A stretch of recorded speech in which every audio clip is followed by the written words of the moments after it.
Story RH, le podcast RH qui ne vous raconte pas d'histoire. Bienvenue à toutes, bienvenue à tous. No, I'm not a writer. Okay. Dans cet épisode, nous allons parler intelligence artificielle et adresser une des principales inquiétudes. L'intelligence artificielle détruira-t-elle nos emplois ? C'est vrai que lorsqu'une technologie prend un essor important, on assiste toujours au même phénomène. D'un côté, on a les utopistes optimistes qui nous annoncent monts et merveilles, et de l'autre côté, les Cassandres qui nous annoncent le pire. Et généralement, derrière tout ça, on a des intérêts marchands qui surfent à la fois sur les fantasmes ou sur les peurs. Il n'est pas rare de lire que l'intelligence artificielle aura pour conséquence de détruire de nombreux emplois. Or, ce dont on est certain, concernant le futur, c'est qu'il n'est jamais comme on l'avait prédit. Alors de quoi parle-t-on vraiment ? C'est quoi l'histoire ? Essayons de clarifier le sujet. L'intelligence artificielle repose sur des algorithmes, sur des modèles. Et ces modèles ont deux particularités. La première, c'est qu'ils sont puissants, et la seconde, c'est qu'ils sont en capacité d'apprendre, surtout dès lors qu'on les nourrit avec des données. C'est ce qu'on appelle le learning.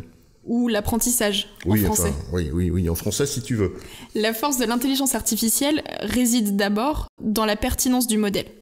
On imagine alors aisément, en effet, que toute activité routinière, standardisée, en un mot mécanique, même des plus complexes, peut ou pourra être exécutée par une machine.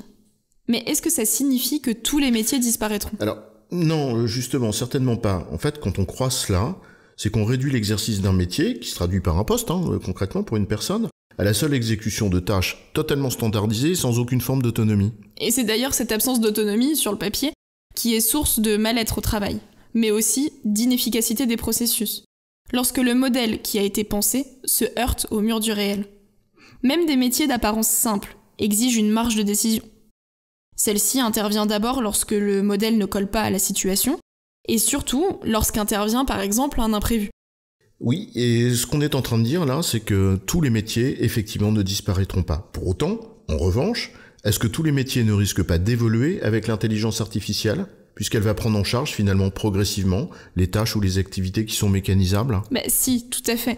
Mais nous aurons toujours besoin de la véritable intelligence, celle des femmes et des hommes, de l'intelligence humaine, qui intervient précisément dans les interstices des processus, entre les silos, ou quand il y a de l'imprévu. C'est là que l'intelligence artificielle fera défaut.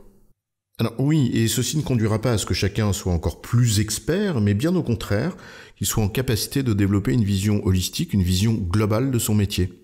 Donc, en résumé, l'intelligence artificielle ne détruira complètement, en quelque sorte, que les métiers qui n'en sont pas vraiment, ou qui sont source de souffrance par leur absence totale d'autonomie. Et elle conduira à faire évoluer tous les autres. J'ai bon, chef ? Oui, tu as raison, tu as bon, mais on va pas en faire toute une histoire.